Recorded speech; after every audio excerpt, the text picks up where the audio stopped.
Hey, everybody.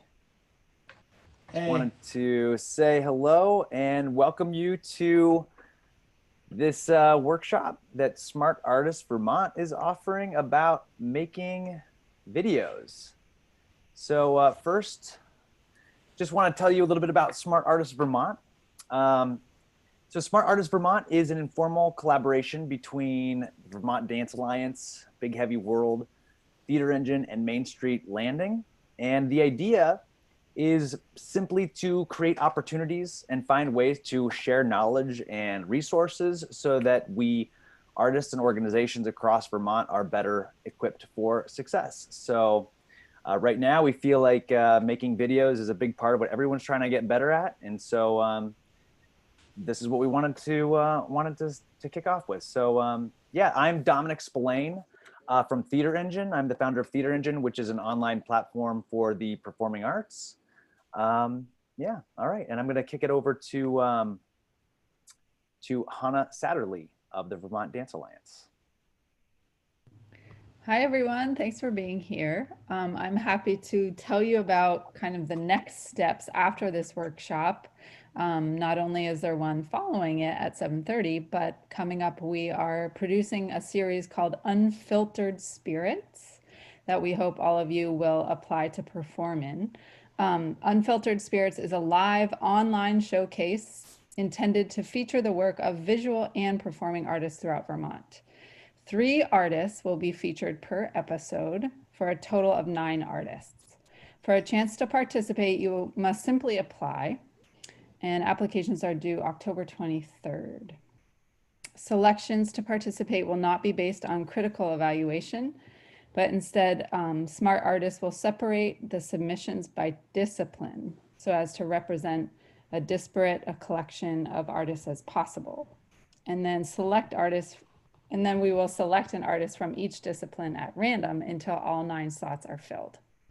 Unfiltered Spirits is not a competition. It's an opportunity for artists and Vermonters to witness the strength and vitality in our creative sector during this transitional period for artists of all kinds. We're going to pop into the chat a link to the Vermont Dance Alliance website that will tell you all the details. And in it, you can also find the registration form for your application, and we'll put that in as a separate link as well. Thanks so much for being here.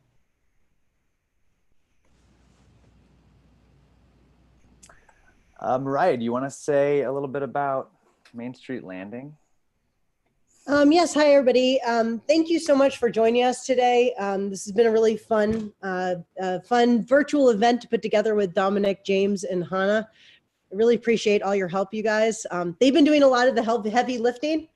We just had some fun with social media, but I think this is a great workshop series, and I am so glad to see how many people have shown up to watch Ryan Cohen and learn more about production, because in this age right now, it's really the key to getting art out there and your voice heard.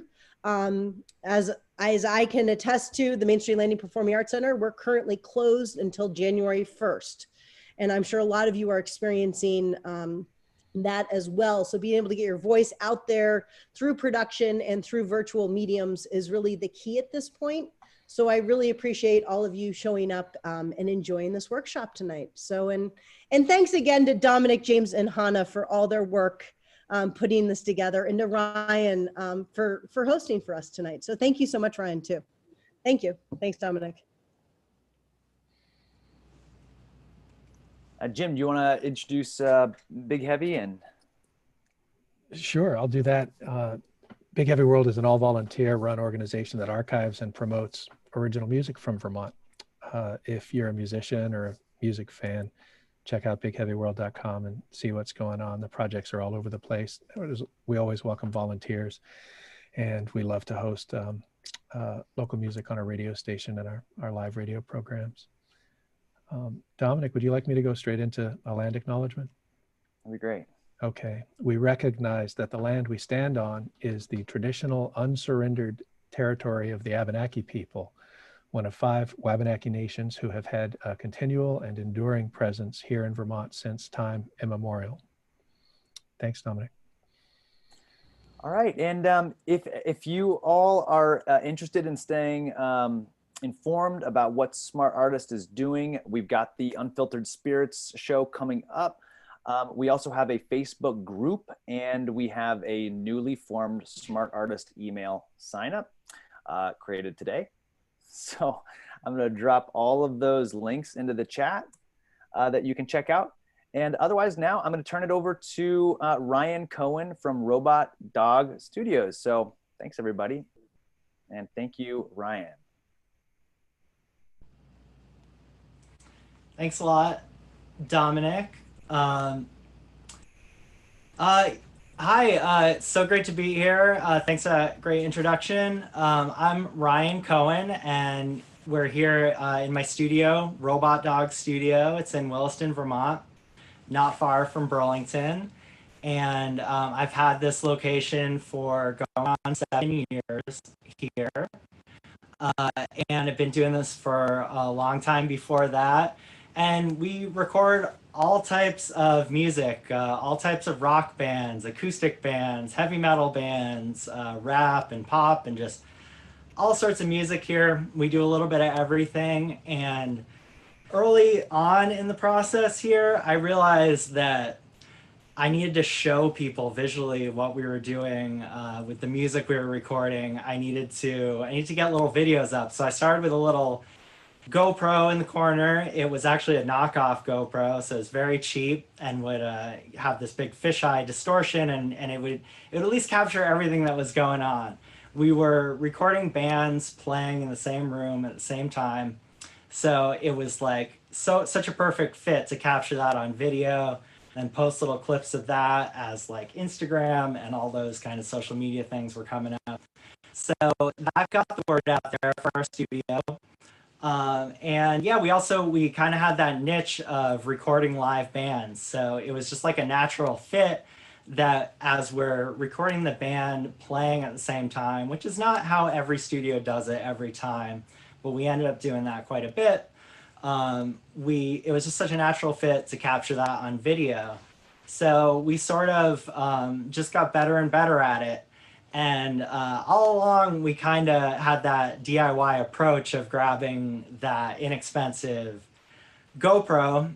From the GoPro, we upgraded to some iPhones that were given to us for free. And we upgraded from there by putting those iPhones on $100 gimbals, like these inexpensive stabilizers. Actually, I'll get one to show you what that looks like.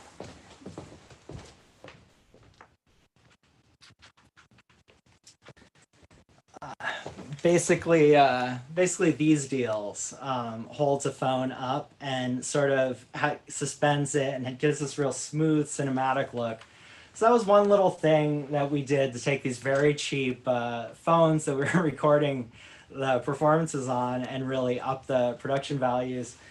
So that's kind of some of the DIY ethic that was behind everything that we did at the studio. So we had been doing that for several years, those live performances, and we were filming them, and we were obviously mixing and mastering them, and editing the videos and posting them online. And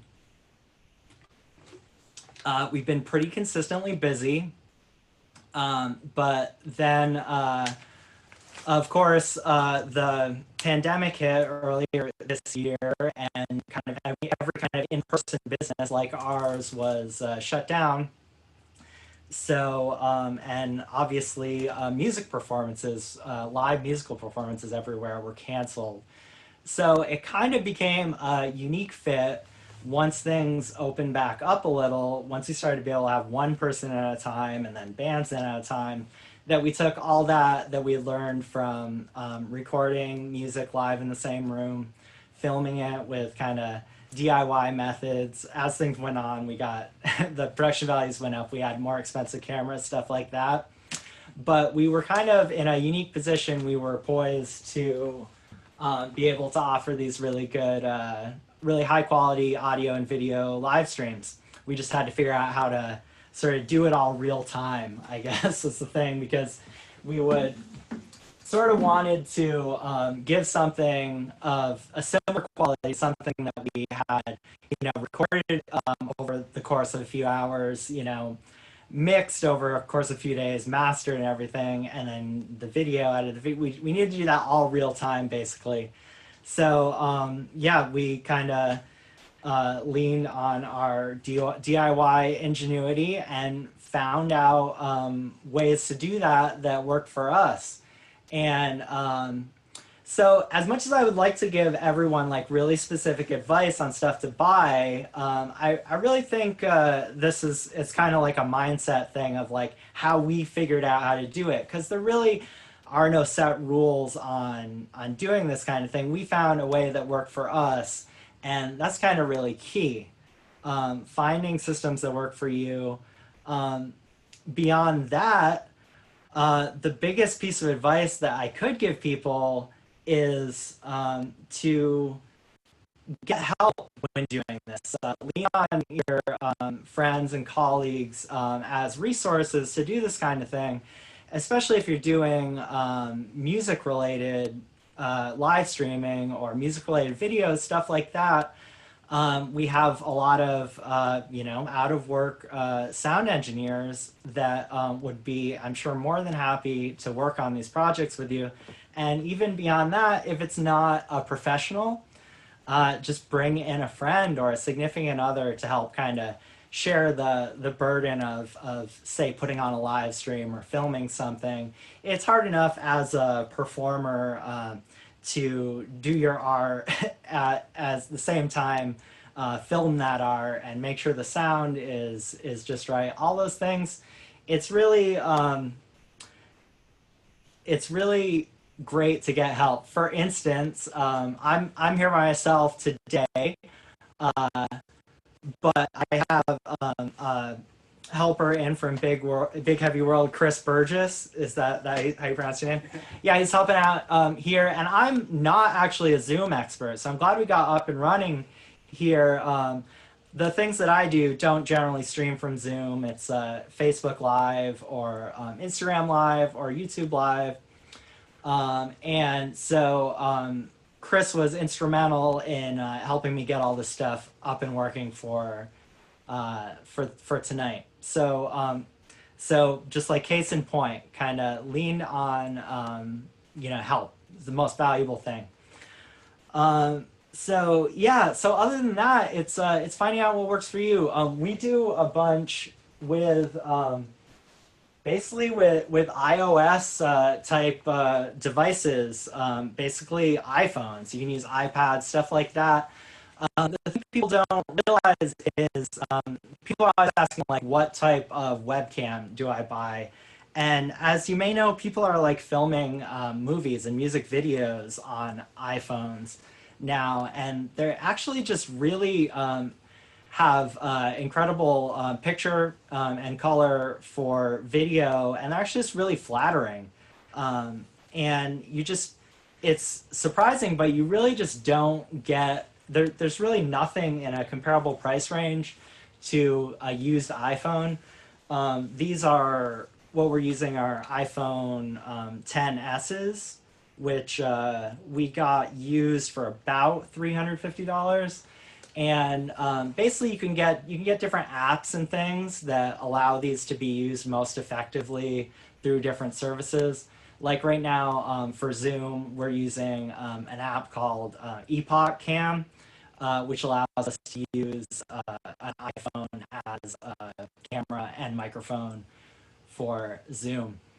And yeah, and these cameras are generally just going to be a lot sharper and just a lot more flattering than your average webcam built into your TV, your computer, or a laptop.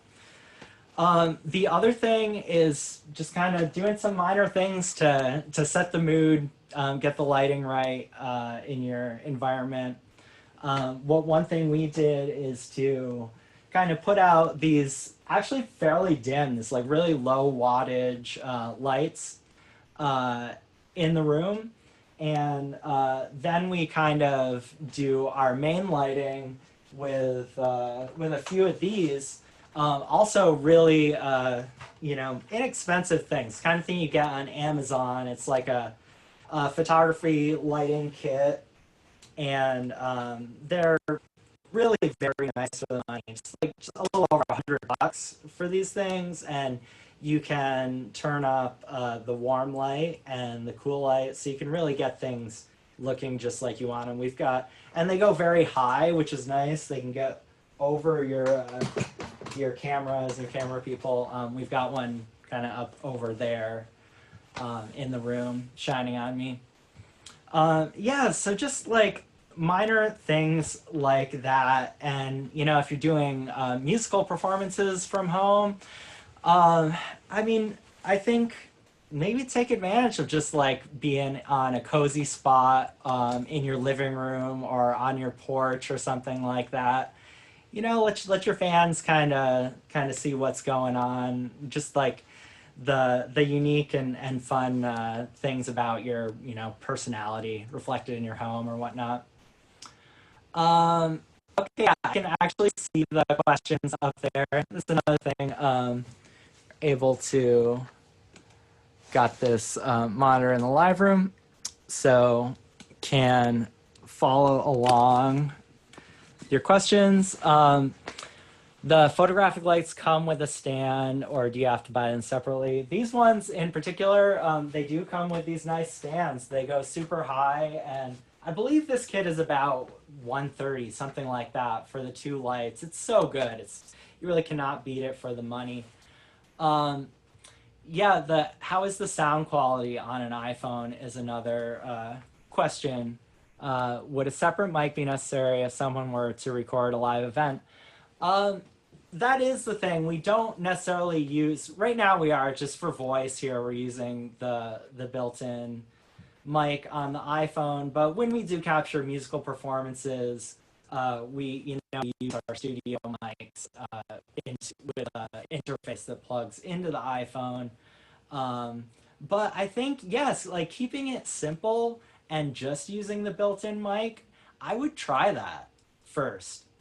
Because in some ways, if you just have an iPhone out there with a nice angle that captures the action, it can be kind of more like being a part of the event, being in the audience, in the crowd, than if you were to get like a feed out of the soundboard, which can be amazing, can be really good if you have, you know, if you've tested it and you've sound checked and you kind of know everything that's going on.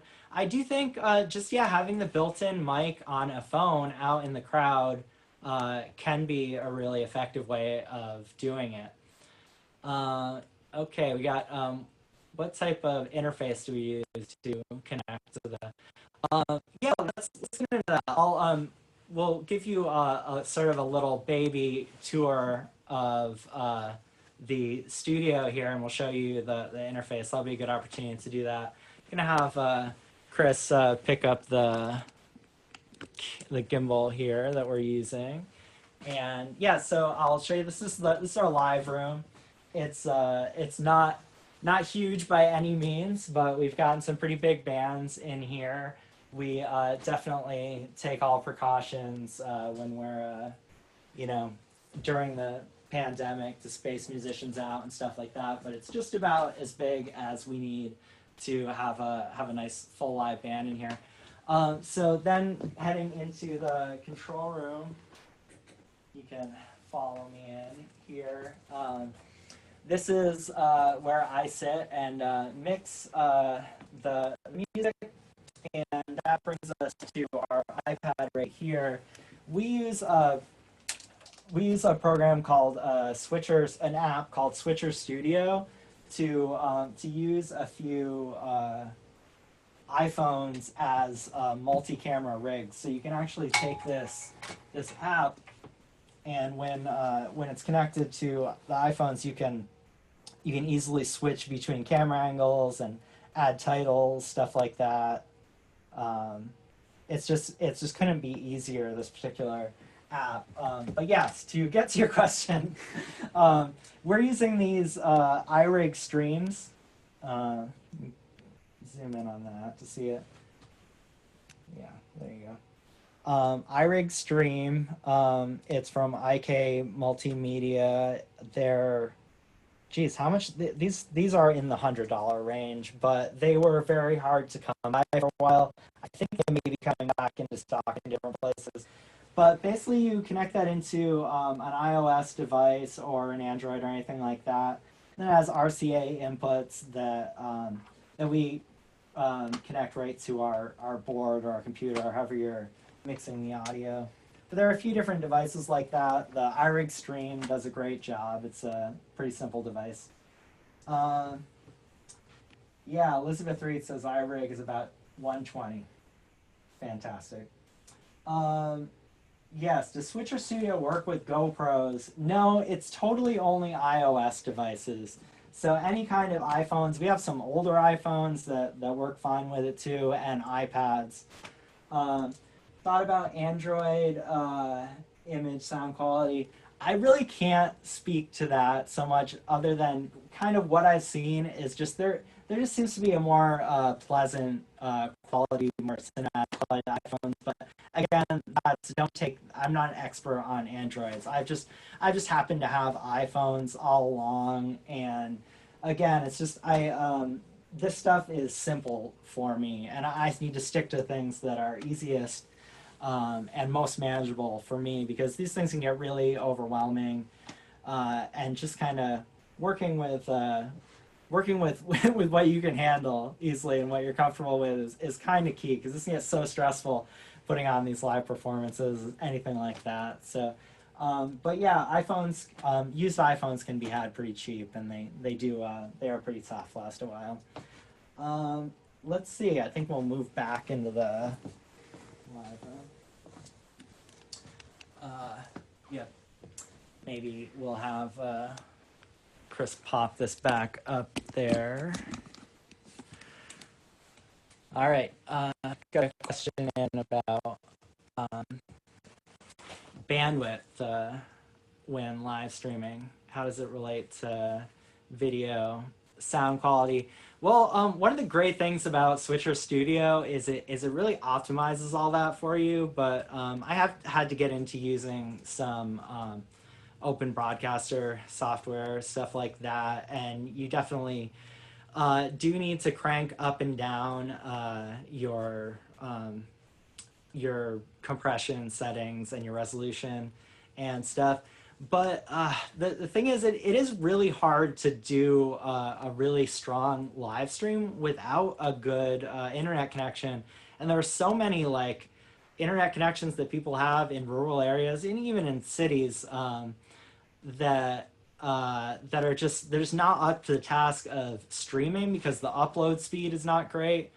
That's why I'm just pretty much any line that you get into a business is going to have dedicated upload speed, and that's why it just always works much better from a business. But definitely what we would do is we'd probably ratchet down the video quality just to make sure the sound always comes through consistently, because that's what we're doing is we're streaming music. If you don't have, another question's come in, if you don't have a soundboard, can you control the levels with iPad or iPhone on Switcher Studio? I do believe when you're using the mic in Switcher Studio, you do have some gain controls on that. And another option is to use a small interface like an iRig to use an external microphone, which could be great too.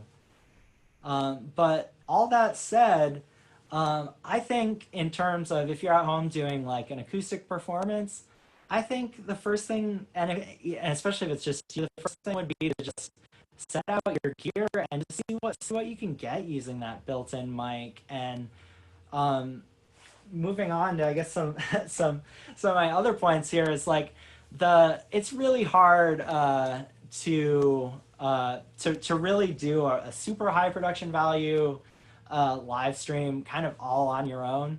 It really helps to work with some geeks that you may know that can help. But I think when you're doing like a music performance from home, it's like really important to concentrate on the benefit, on some of the good things about this format that we're kind of stuck doing, which is to which is that you can interact with people. You can read the chats and you can take requests and you can shout them out and all that good stuff. And I think just as long as you have some up to at least a certain level, a nice camera angle, a nice lighting, and they can hear you at least decently clearly, then you can concentrate on doing what you do as a performer, which is entertaining. All right, let's check in on some of these other questions. List of equipment. I can definitely post that later for you all. Thoughts about making music live while live streaming in separate locations. Seen artists use Discord. I can't really speak to that myself. Actually, everything we've done here is, in terms of live streaming, is pretty much in our nicely controlled environment, which is again why it makes it easy to do. Yeah, I haven't really gotten into the people playing together remotely, if that's what you're talking about.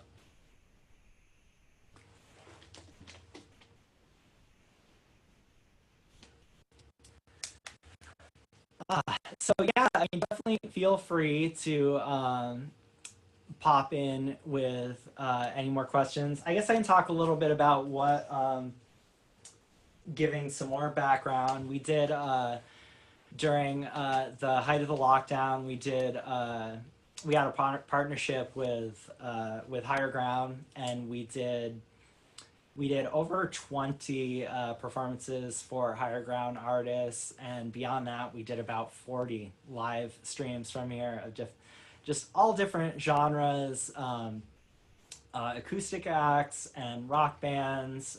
We even had a rapper in, and just there were. It was a really awesome thing to be a part of. It was really rewarding to just be an avenue for artists to get their music out to people.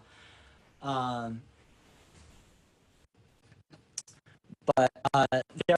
there definitely, while every performance was amazing, some people took advantage of it better than others.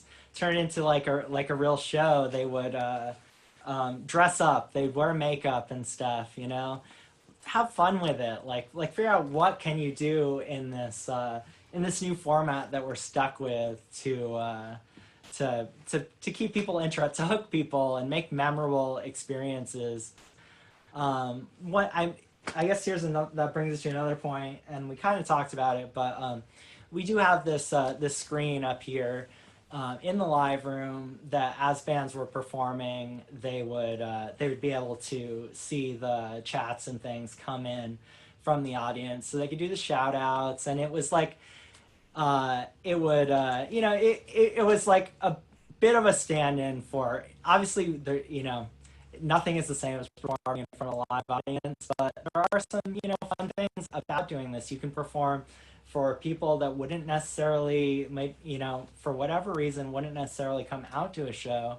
And yeah, so a few other questions coming in. What program do you record with on your iPhone? For just in general, for this type of stuff, when we're filming a pre-recorded thing, honestly, just use the built-in camera app that's on the iPhone. When we're live streaming, you can totally use whichever app that you're using to stream from, be it Facebook or Instagram. Kind of obviously there, but the app that we use mainly for switching camera angles and putting titles up on screen is Switcher Studio, which to use the version that we have is $75 a month. It is kind of something that you're probably more likely to be using professionally. But yeah, thanks Steven so much for kind of helping me out there with the links. Yes, I think we literally have like 300 or something videos of Vermont bands, so it's like a kind of a treasure trove of the Vermont scene. If anyone out there is writing music blog articles and they want to write an easy blog article on the Vermont music scene, they can just pop through my our YouTube playlist. But yeah, what else? Certainly keep those questions coming in. We've got a few more minutes here. That's a good one from Dominic. When do you choose Facebook over YouTube? Well, initially, for some reason we had got started on this thing that we were broadcasting musical performances on Facebook and Instagram at the same time. And I don't know how that happened or how that originated, but it was definitely a difficult thing to do because there's no easy way to broadcast to Instagram other than from your phone. So we kind of had to create a hack there. But to directly address your question of like generally, which platform do you use? Most people who are getting their start or are successful in social media really at all, you kind of have one platform that you really focus on. And I think that's how it is for most people. Some people are strongest on Instagram. They have the most followers there. Some on Facebook. YouTube, it's really hard to get a followership there. And our channel in particular, we just barely have over 1,000, which honestly in the world of YouTube is nothing. So we don't generally broadcast directly there. We kind of put our archive there and we send people there to slowly build up YouTube. But in general, we broadcast to Facebook because we have, that's where all our friends and fans are. And the great benefit of Facebook, and it's always changing, but the big benefit there was cross-posting for live streams, especially when we were doing broadcasts for Higher Ground. They have 50 or 60 or thousands of followers on their Facebook page. So individual Facebook pages can choose to cross-post to each other, and it basically just expands your viewership. So we had the biggest foothold in Facebook, so that's really where we concentrated. This looks like a really interesting question or statement. I'm going to read this off. As a live performance presenter, it is essential to adapt to this new technology. That said, the artists that we present need to be somewhat savvy as well. We're discovering that very real learning curve when it comes to this and the barrier it presents. Will you be doing more of these education workshops?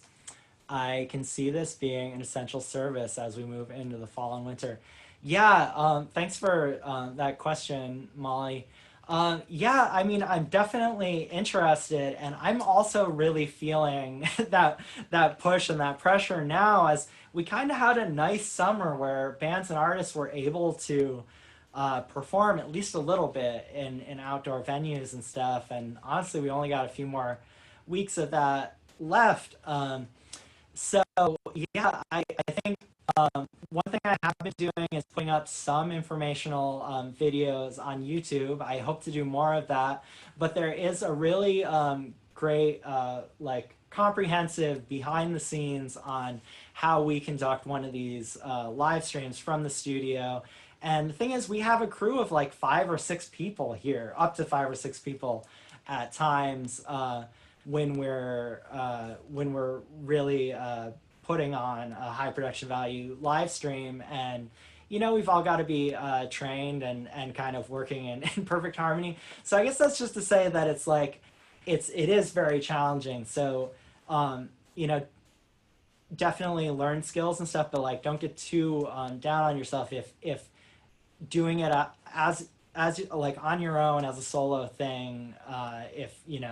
If it's just super frustrating, it's even hard to do with a crew of 5 or 6 in here.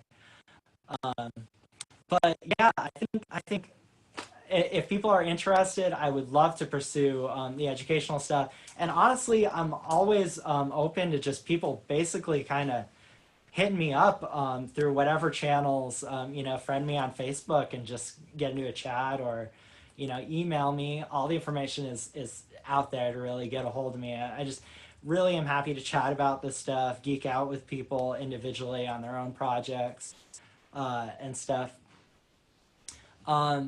this is a this is a really huge question. How did you make your series financially sustainable? Well, that's an ongoing process. Really, the first thing was to just really do it for the musicians and for the community, and it was hugely beneficial to keeping my studio relevant and just, I don't know, kind of helping keep the scene alive. So it was not seriously financial. It was not seriously profitable. There was a great tide of goodwill, and artists would they were yes, go giver mindset, James, you got it. And bands and artists definitely could make some cash, especially early on. They would take tips and donations and stuff. Ultimately, we got an awesome sponsorship from through Higher Ground, from our friends at Feral Distributing, from a few beer brands. We had Narragansett, and we had Fiddlehead, and we had one other brand along for the ride, and yes, they gave us some financial support. So that was awesome to have by the end of the series. So yeah, it is challenging, but I do think there is a lot of goodwill out there for fans of music to be supporting artists. Let's see. Can Robot Dog work advise remotely, and do you go to other locations, set up live streams? Yeah, Dominic asked if we do much remotely, and do we go to other locations for live streams. We haven't actually done any live streams out at other locations, but we would totally be open to it as long as there's the infrastructure for it there. We do actually do plenty of work remotely. It's kind of the nature of recording and mixing, post-production, in definitely over the past 10-15 years, that a lot of that is done remotely. So that was able to sustain us for a while, just because people will record stuff at home or record stuff at other studios. But in terms of like kind of working with people through like a Zoom or Microsoft Teams setup, we don't really get into that much. But we definitely like to get into facilitating some live streams out in venues and stuff. We're not opposed to that. Definitely be super interested in doing that. But certainly we kind of have everything here at our home base for doing it effectively. I think there was a question, have we used Vimeo? We haven't really dabbled into Vimeo. And I guess going back to the location thing, we actually have done plenty of on-location video shoots. This summer, we documented the Burlington City Arts concert series on Church Street, and that was really an awesome experience. We helped put out videos of a few songs for each one of those artists, and yeah, we definitely love location stuff, and ultimately we'd definitely be down to do some location live streaming too. And yeah, I guess we were talking about, we're kind of all going in for the fall and winter, and I think it is going to be really important that we that we open up these channels for performance and stuff, and we're working on some things to cook up some avenues for artists to be able to perform through the fall and winter. So all right, we're going on 6:40. I think, what do we have, about 5 more minutes scheduled for? Oh, we have plenty of time scheduled, actually. We kind of jumped into the Q&A section, but I'm totally happy to do with that.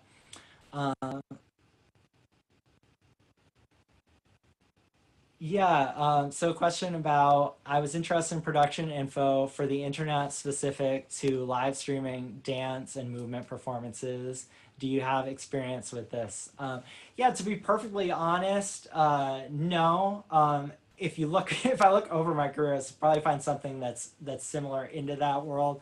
But to be honest, no, totally specializing in music performance here. But I do think and I don't definitely do not definitely not an expert or even novice in that world, but I do think there are some kind of mindset crossovers in terms of kind of setting up your space and lighting and kind of what you might try to convey to your audience too. There's a question. Would you consider letting venues screen music videos in their venues? That's an interesting idea. I think a lot of venues are kind of getting into that thing, and I think that's a great idea and makes a lot of sense. Yeah, I mean, as soon as more and more people are allowed, inside those venues, it's definitely part of the option. I mean, we've all got to be really thinking outside of the box for this kind of thing. Higher Ground and some other places have definitely done it with their drive-in music series, and I know they've definitely been broadcasting some pre-recorded streams, videos, even in those drive-in settings. But yeah, I definitely do think that is kind of key. Is like we're all kind of, and it can be really discouraging because I mean, musicians and performers, well, we're kind of in some ways we're on pause. Certainly for that thrill of performing live and getting our music out in that way that we're that we love and that we need to. And it's like so life affirming. But I think.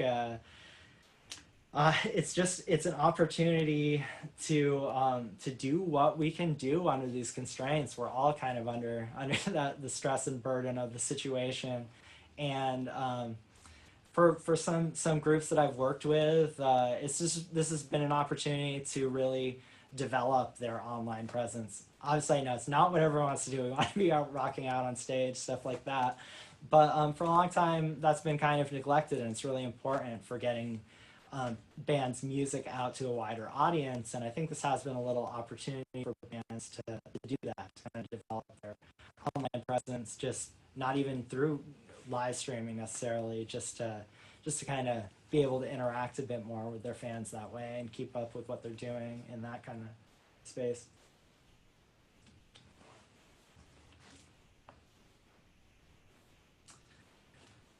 All right. So what else here? Dominic, thank you. Have you seen any success stories with monetizing online content since COVID? I have heard a few anecdotal things. Again, I think it's probably not going to really come in the way that you would expect it to come for bands or artists or really anyone to monetize what they're doing. I don't think I mean, you would hope that, yes, you start selling tickets to online events, but there are definitely kind of some hazards that come along. What if there are technical difficulties and you need to refund a bunch of tickets? I think once we can do rock solid things, selling tickets to stuff like that. But I do think that you instantly kind of have a platform where you hold people's attention and you have an opportunity to ask for their support. And it doesn't have to be strictly donations. It can be physical value items. You can sell vinyl, you can sell records, you can sell shirts, kind of everything that you would really hope to do while you're touring, selling that merch table. I've heard of a few bands doing kind of exclusive runs of shirts or different merch that coincides with a live stream. And I think there are definitely a lot of opportunities out there. We just have to try them, and just kind of do it in good faith and not be afraid to make it up as we go along. Let me read a few more here. Steven, any thoughts on what is recommended for decent headphones, speakers for home listening? Yeah, I'm not like a huge gear snob personally. I think get decent quality things. You don't need to go overboard. And it's funny, I just end up listening to a lot of music through my phone, through my TV, whatever, in my car.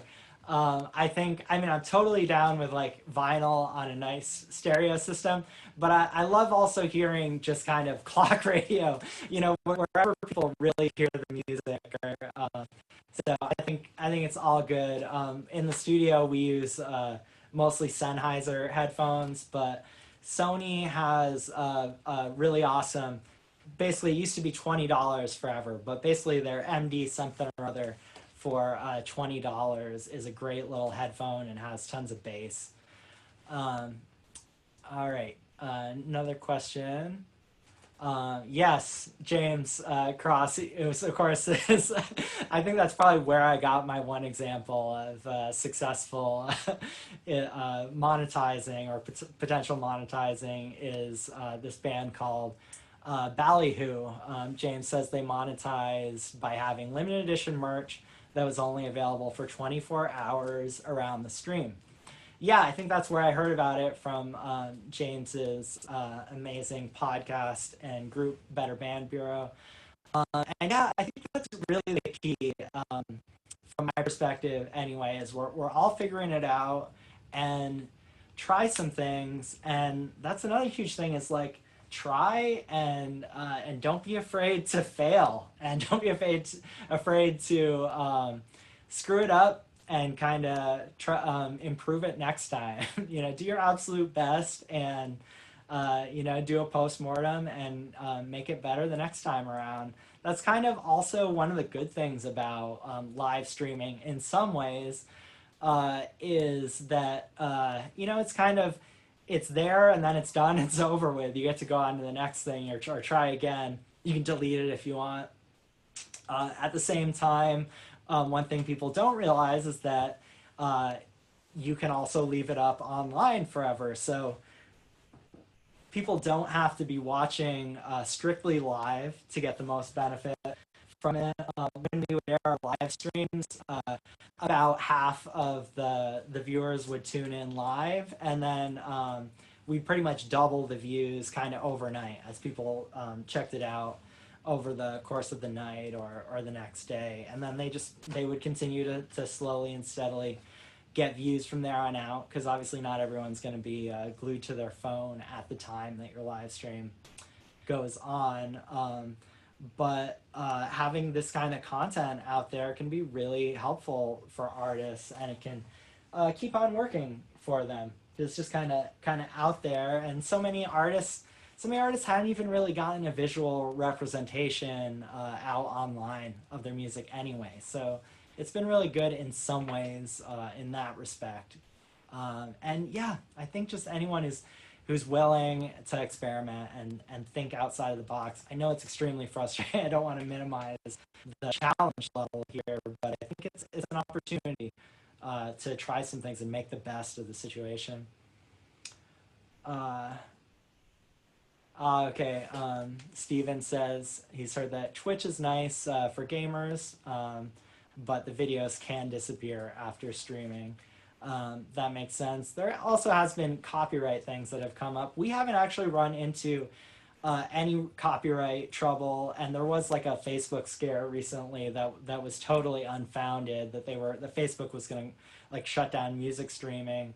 But basically, the only thing that's affected are DJs or just people who have been like straight up playing copyrighted music. But in terms of bands performing, we haven't had any issues with copyright or anything, or even when bands did covers. Technically, I'm sure there is supposed to be a royalty, but it's really nothing that can be really easily policed.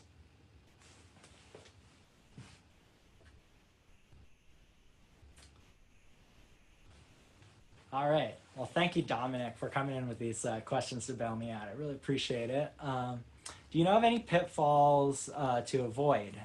when buying equipment or making publishing content.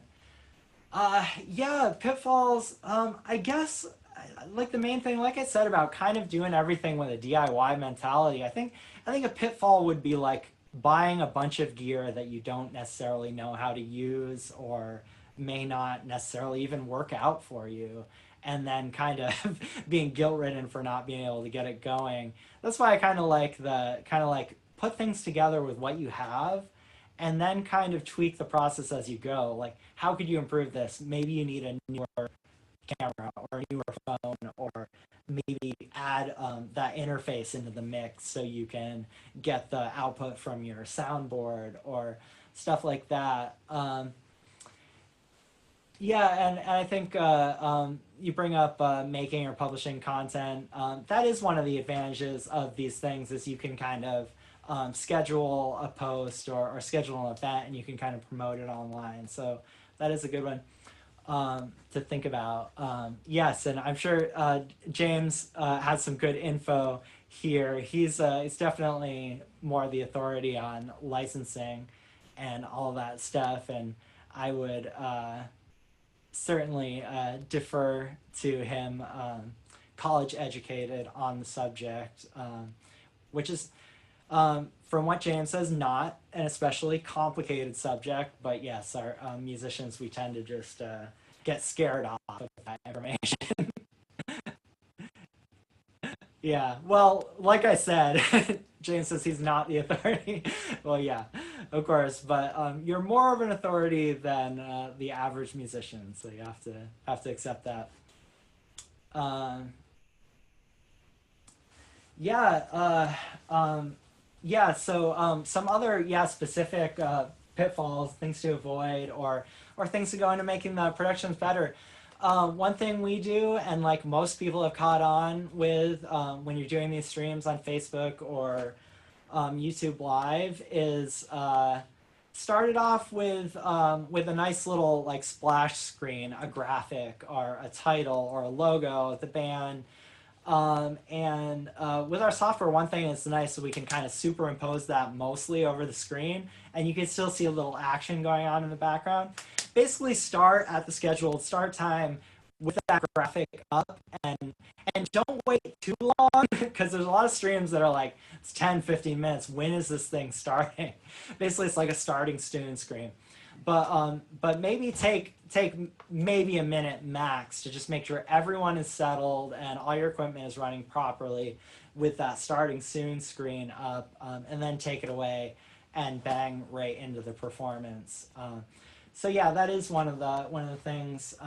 Definitely have people have different ideas. Some people put overlays over the entire performance with donation information. We prefer to kind of just flash those on the screen momentarily, so you can lose yourself in the music in between. But I think both ways totally make sense.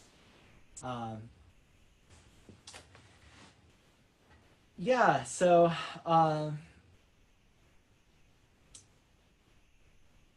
What else? Yeah, main points are get help with what you're doing. Don't beat yourself up if you can't make it equivalent of live television with tons of money and production values behind it.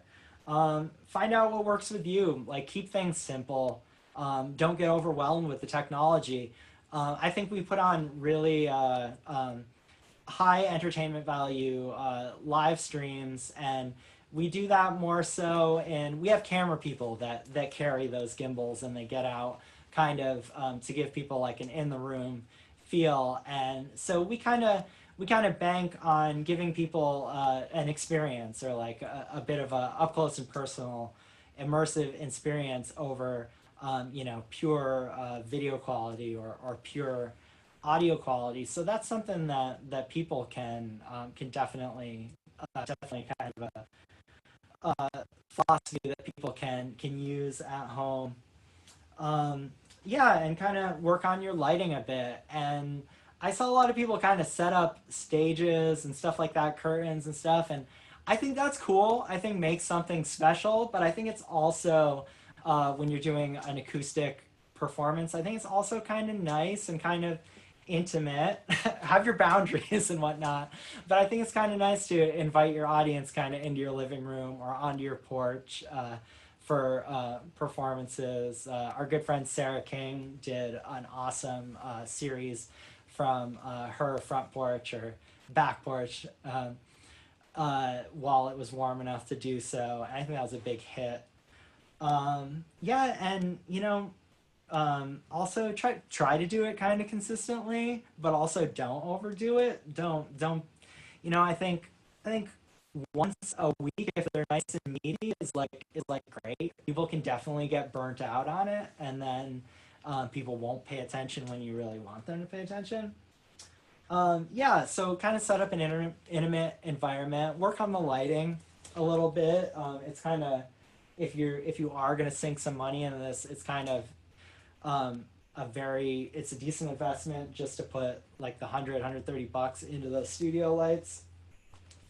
If you are using phones and things like us, you don't have to buy gimbals or anything. You can buy these little tripod holders that I think we got at Staples. They were Billboard brand, whatever that means, and they were like $5 a piece. So those come in really handy to put a phone onto a regular tripod. And another thing is do things that you can't necessarily do.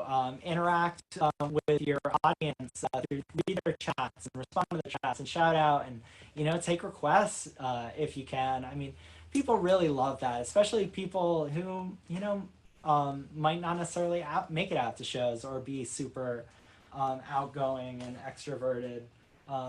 In some ways, this is an opportunity to get your music out to new audiences. Yeah, and that said, really kind of take advantage of the potential positives in this very just all around unfortunate situation. Kind of be optimistic. Look on the bright side of things you can do, and it can be really rewarding when you have a success, when you get a donation, when you sell a shirt, when you have. It can be exciting when you have a bunch of people tune into a live stream at the same time. It can be a bit of a thrill.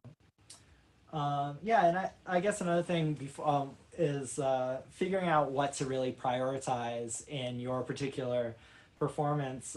Dominic had talked a bit about this before the stream with me, is like, if you are needing to kind of balance, if you have slow internet or something, kind of balance what's most important, kind of if it's a musical performance, probably making sure your audio is coming through, that you have enough bandwidth for your audio. You can kind of scale down the video quality. You can go to a smaller video format, stuff like that, but just as long as you're preserving enough bandwidth for your music to cut through. Obviously, if you're doing something dance or movement or other types of performance, then video would be the priority, and maybe sound isn't a factor, and maybe sound can, it's not going to be a big detractor if the sound gets a little compressed and goofy. Question, is there a way, that's so good. Thank you all for these questions, because they're really kind of filling in the outline that was not there. This is a huge point.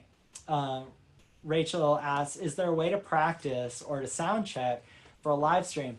This is absolutely critical, and there totally is. And there especially is for Facebook, which we're using primarily. And it's actually really easy to do with our software, with Switcher Studio. But you can do it yourself manually, and it's to basically set up a private test stream. And that's what we do before we do the actual live stream at like 8 or 9 o'clock, is we do a total like dress rehearsal that's a private live stream. And Switcher Studio makes it really easy to do that. It's kind of built in.